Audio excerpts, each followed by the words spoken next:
Hello and welcome to the week 3 of the Bill Neese's Coaches Show. I'm your host Chip Hare. With me is Coach Bill Neese.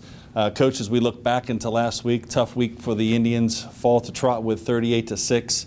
What might have been a little bit even more challenging was the injuries that the Indians sustained in that ball game with Darian Tips-Clemens, our tailback, and Derek Height, our defensive end, and also tight end, going down with some season-ending injuries. If we talk about that 24-hour rule that we talk about, it was a tough 24 hours to try to move forward. Before we talk a little bit about Frank, let's just talk briefly about the Rams game with the Indians on Friday. Well, we knew going into the game it was going to be a tough game, and it was a 10-6 game. We struggled, they struggled, back and forth, and it was a 10-6 game with 1 second left in the half. And they were able to put an additional point on, which gave them a little bit more of a comfort factor, going in halftime. So again, though, we knew going in that personnel-wise, we had some matchups that they were going to have problems with, and vice versa. That it was going to be just a back-and-forth game, and we knew it might be an overtime game. Before the half, though, we unfortunately lost a couple guys, and when you deal with something like that where you're looking at two very good players, there's a lot of trickle down that comes in terms of leadership, in terms of special teams play. Both of those guys are vital on our special teams. And we came in at halftime, thought we had solved everything, regrouped everything, and came out the second half, went down the field and put together a 12, 14 play drive on us and scored. And we went 3 and out to answer. And then we traded some 3 and outs, but as soon as I think that progression happened, that kind of took the wind out of our sails a little bit and made it a 3-score game. The thing that was important for us is that we continue to play and continue to go, but the mismatches they had then was a little bit too much in their favor from that point. The one there are several things as you talk about that 10-6 game, and you said both teams were really struggling. Right, though, from the onset of the game, we get the ball, and we had a 4th and short there at the midfield yard, and we made the decision to go for it, which I thought was an interesting and fun call. They come back, and we missed it. They come back and score, but then we come right back and we match the score. So a lot of back and forth there, and really kind of looked like this might be a shootout. Well, we thought, we weren't sure which direction this thing was going to go. We just knew that we had some strength and a little bit of weaknesses, and they had the same thing. And it was going to basically come down to who could exploit each other. And it's really hard if you're going to exploit a couple of weaknesses. You got to make sure you have what you need at your disposal. And we weren't able to get the job done in the second half. Trotwood, obviously they're a very good team and won a lot of football games this year, and probably in Division III will be in the hunt for a playoff spot. So very well, we could see them again down the road. Hopefully, I think we've had a great week of practices. I think that that we're going to be able to get back into it, get back into the flow of it, and get back into once you have time to think about how you're going to do the different things, how you're going to replace people, those type of things. And I don't know. I hesitate to use the words replace sometimes, because you're looking at, again, a guy that's, a full ride player to Michigan State, and then Derek Height, who was in all recruiting services, one of the top ranked defensive linemen in his class. So I think both of those guys, we're going to have to pull together, and we'll just have to raise up the level of everybody's playing and everybody's expectations. Well, you kind of segued into the part that I was going to get into, is talking about, those gentlemen that we lose. There's the physical psyche of it. Then there's the mental psyche. And as the coach, I think a lot of times people just presume you have, to go forward. That's a big job, not only to get yourself and your coaches ready to make that transition, but you've got a team of people that you got to say, hey, guys, we got to move forward. And we certainly we care, and we want them to wish them the best. And I know they're going to be a part of our team no matter what. But to get them to move forward, that's a big task. It is, and I know everybody, there's a very cavalier saying that everybody just says, hey, next man in, and you move on. And in high school football, when you're with kids every day of the year for an entire year, and you see them, and you have them in class, you have them, at your house, and so forth and so on, it's a little easier said than done in that situation. Absolutely, and I think for those two young men, they're two obviously hardworking young men who are going to have a lot of success. Fortunately on Derek's side, he's a junior. He'll have the opportunity to come back and put an Indian jersey on. For Darian, yes, he has the opportunity to play at a high level Division I program, but he's still our guy, and that's a guy that you feel for because you want nothing but a good senior year for him, and I know he's going to make the best of it. Yeah, definitely. We now move forward to week 3, Franklin. And this is the last game. If we talk about our schedule, we break our schedule down in 3 parts. You got your non-league schedule, and then your crossovers and your GWAC, and then, of course, our division games. Last part, last game of our non-league against Franklin, a team that we haven't seen. I say Piqua hasn't seen in over 20 years. A good team, though, a team that brings a 2-0 record into Friday night, a team that's gotten some good players, good skill positions from what I see in the scouting report. Got a good quarterback and some good receivers. So yeah. we've got a big game Friday night. Oh, it's a great spread offense, and they spread the field, make you defend every inch of the field. They've got a lot of great weapons. They've got a great scheme. They've got a lot of good things. A lot of things they do well are a lot of things that I see on Saturdays when I'm watching Ohio State, when I'm watching Clemson, or when I'm watching people like that. They put together a very good attack. Defensively, they're a multi-scheme defense. They can play an even front, they can play an odd front equally well. We've got to make sure we don't struggle with that on offense. We've got to make sure that some of the things we want to do now, that we're going to be able to get a helmet on a helmet and get that blocking needed so we can open up our offense a little bit. Before the coaches show, I had the opportunity to sit in and watch you do was like a class with your defensive team, and that's what you do every week with your guys, going over the transparencies, and guys are writing notes down, and you're going over, okay, what do we do in this situation and that situation, and you expect your guys to have those answers because on Friday night, they've got to be able to respond to that. Yeah. And the other part that you talked about is you also kind of blend in last week's game and what we did right, what we didn't do right. We all kind of took some responsibility of things we got to improve. But at the end of the day, you're giving them options of things that they're going to be seeing, and they've got to be able to respond to that, not just on the field, but also on paper. Yeah, and the thing I try to explain to those guys, and they know it by now, is we trade the films. And so that other coach is not sitting around watching TV on the weekend. He's busting that film down just probably as hard as we are, and he's looking for any weakness, anything. And coaches have a tendency that if something worked last week against you, they're going to give it a shot and see whether or not you coached them up this week or not. So we want to make sure those mistakes we made, and we pull out some of those similarities and say, okay, now they have the opportunity here by this play to do something very similar to what last week's opponent did. So we got to make sure we've had that covered. And so we sit down on Tuesdays, and it's kind of a 3-part deal. The part you missed at the beginning is we have the individual film clips of each one of them. So we have the formation up, and then we click and show the actual play, and then we go back and go old school on an overhead and just do the question and answer period, where everybody is on edge because they're going to get called on. It doesn't matter if you're a coach, you're a player, you're going to get called on a Tuesday night, and you're going to have to make the right choices. We get finished, and then we send all that film to their telephones, and then Tuesday night when they sit at home, they can watch that on their telephones, and then by Wednesday and Thursday when we get together as a team, then we go over those same films again after they've reviewed them beforehand.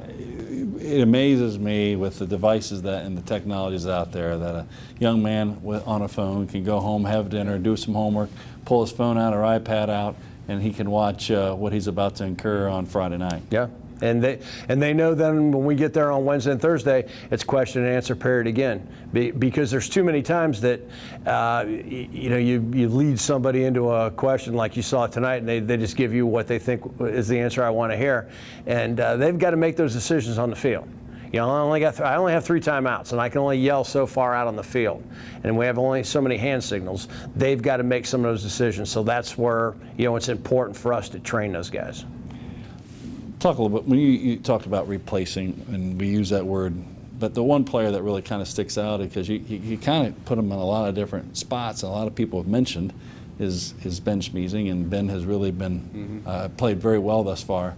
You've had him at wideout. When Darian was out Friday night, you have him in the backfield, and I know you alluded in the last coach's show with Alan. When Alan got hurt earlier, you kind of put him back. He's been kind of a renaissance guy. Thoughts with Ben and where we put him? Is he kind of a guy that you can put in 3 or 4 different spots in your mind on Friday night? Yeah, we can, and we can do that because you tell him something one time, and he puts it He doesn't memorize things, he synthesizes things, and there's a difference. Some kids can just say, okay, I do this, I do this, I do this, but they don't know what that actually means. He actually can synthesize it and sit back and say, okay, this is how I fit into the scheme. This is where I'm fit in. So we can put him at running back. We can put him out at number 2 receiver.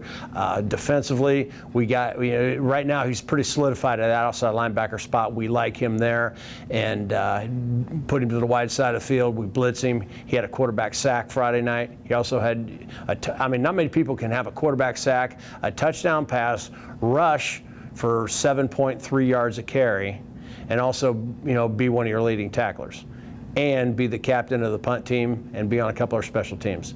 So he just does it all, and he's very, very intelligent in the meeting rooms. He keeps everybody on their toes. And, when you were sitting there, of the 10 questions I answered, he knew the answer. He probably knew, not only did he know the 10 questions, or the 10 answers, but I think he knew 4 of the questions before I was going to ask him. So he's a smart guy. He's very detailed, and the other thing about Ben is he's very humble, and it comes across in his demeanor in the hallway and on the field. And he's an easy guy. I tell our guys all the time, try to stay as humble as you can. Make it easy for people to give you compliments. Don't make it hard that they grudgingly want to say something. Make it easy. Yeah, he is a good guy, and I fully agree. The opportunity is also, you have some guys coming in, as athletes, our coaches always said the 2 words, and that was be ready. Mm-hmm. And you say those to those guys at every time. You never know when your time is, and here you got some guys have an opportunity to step up and make some plays and actually have an opportunity that maybe wouldn't have had those guys not got injured. Not that we would want that. Yeah. But I saw some guys in the film room tonight, you could just tell they were soaking it up, and this was something for them that they're really looking forward to on Friday. They want to get ready to go. And then the good thing is those 2 guys that are going to get their chances Friday night have been in those meetings all week. It's not all of a sudden, like tonight, they showed up and said, I better start paying attention. I'm going to play. They've been in those meeting rooms, and they've got themselves ready. They've had a couple chances before, and this is now going to be, a little bit heavier, a little bit more full-time. So I think they're going to be ready to go. Indians go on the road back-to-back, another trip to Franklin. Well, I say another trip, another 50-minute trip south. So we have a challenge again, and as a coach, that's something I'll probably talk about this week is, hey, an opportunity to bounce back on the road. And those road games, sometimes when you're on the road, they're extra special. Mm-hmm, I think they are. And we've got to be able to get down there and, in a foreign environment, so we've never been there before, get used to everything real fast. But then like you said, we got to get it done. We got to come out there, we got to play as good a football as we can play, and we've got to have some new guys rise up. Where there's some opportunities for some people. Darren carried the ball 20 times a game.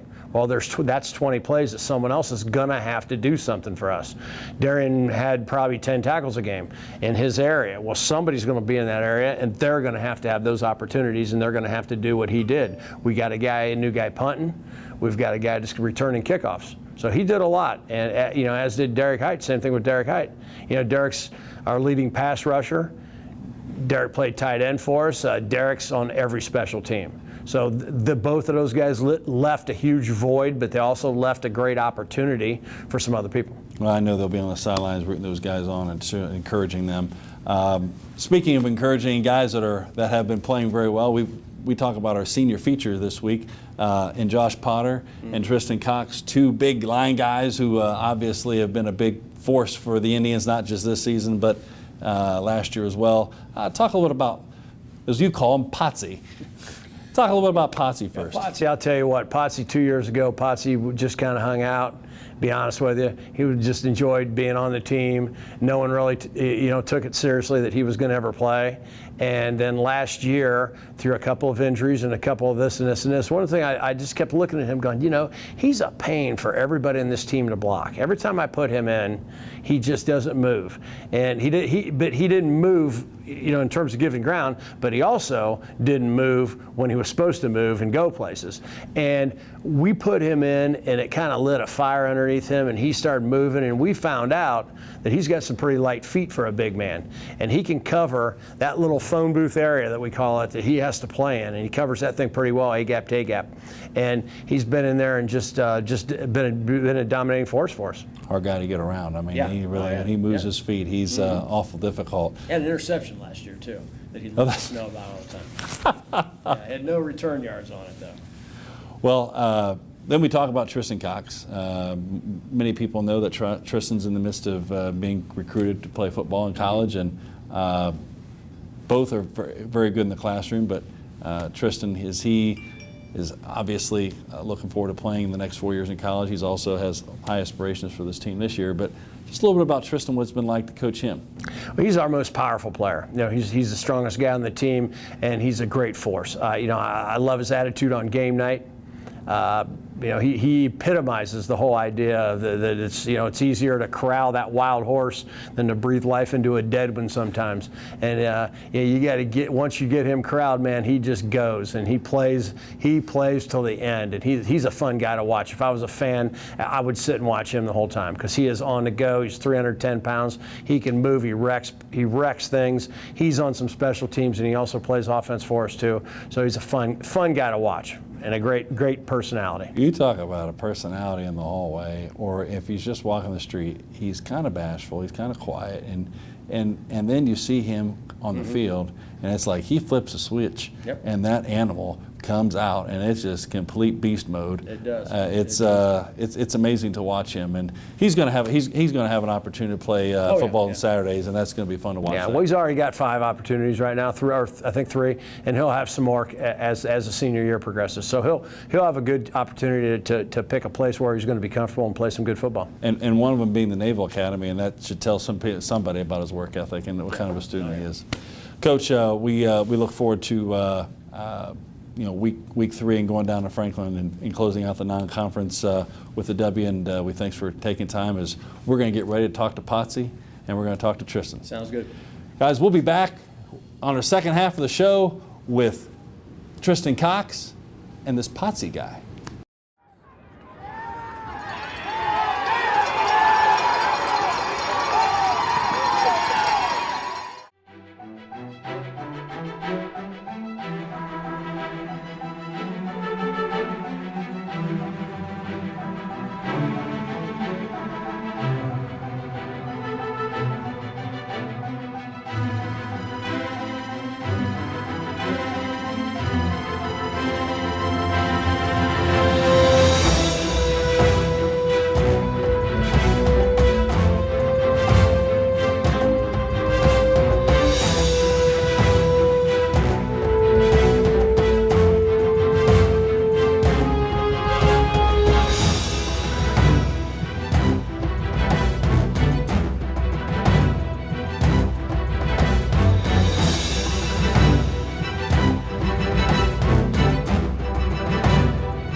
Welcome back to the second half of the Bill Neese Coaches Show. With me is our senior highlights and spotlights.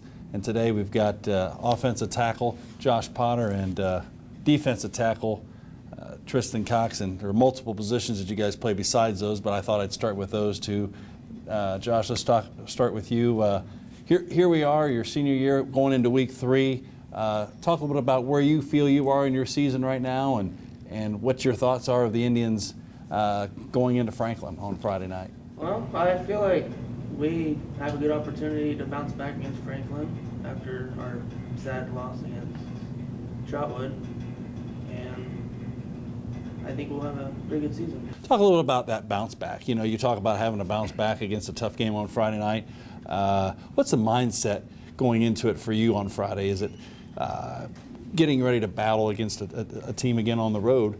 No time to really sit around and cry over spilled milk. We got to get ready to play again, right? Yeah. What's your thoughts about for you as a senior? What are some of the goals that you have for this coming year? I just want to perform the best I can for the team and try to get to state against the playoffs. Good for you. Good for you.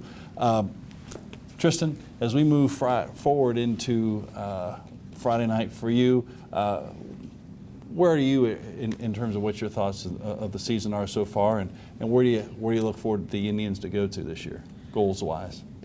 Like Potter said, I think we have a good chance to bounce back and have a good win against Franklin this week. Last week was kind of disappointing.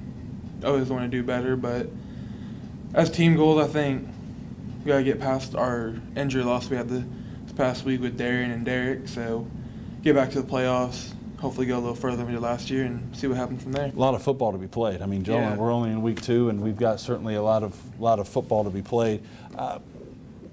We talk a lot about on this show with Coach about the time that you guys have to put into playing football. And a lot of people think of it as, well, your football season starts on August 1st and it ends at the end of the season, and they don't see all that. You're laughing because it's all the time that you put into the weight room. I just sat in there through a film, went over a film session and breaking down plays and writing stuff down, and I mean, you thought it was class in there. Talk a little bit about all the preparation that is. I mean, is it mentally taxing for you guys? Yeah, it can be when you have that plus school, but it's got to push through it. Every week we have like offensive meetings, defensive meetings, scout meetings, special teams. Just got to make sure you're getting prepared for everything you're going to see Friday night, so nothing really tries to surprise you when the game time comes. I hear Coach call you Potsy. Yeah. That's your nickname.